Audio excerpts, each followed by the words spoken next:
Sleeping rough. Paris is one of the richest cities in the world, but like most urban communities, it has its share of the homeless.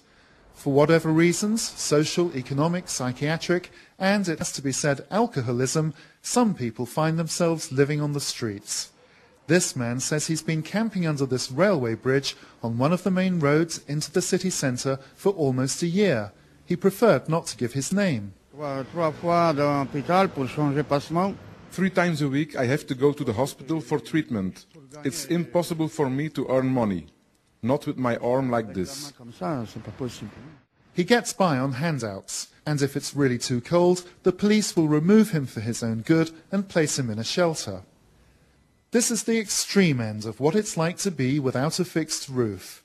But the Abbé Pierre Foundation, one of France's leading charities for the homeless, has warned in a report that 100,000 are now without permanent homes, usually in temporary or emergency accommodation, and that 3.5 million people live in substandard housing. That's just over 5% of the total population. Of course, the economic crisis is one new problem for fragility of families. But the problem of housing is not a new problem. It makes 10 years that we have not enough housing in this country. The report also highlights the impact on children whose families have been evicted. Parce qu'il ne peut pas évidemment étudier correctement, mais aussi des problèmes sociaux, ce cumul de difficultés. They can't study correctly, they have social problems. This accumulation of difficulties, their parents' economic problems, along with other major problems, health, education, social skills, it's unbearable. France has around 4 million apartments available to the low-paid at modest rents.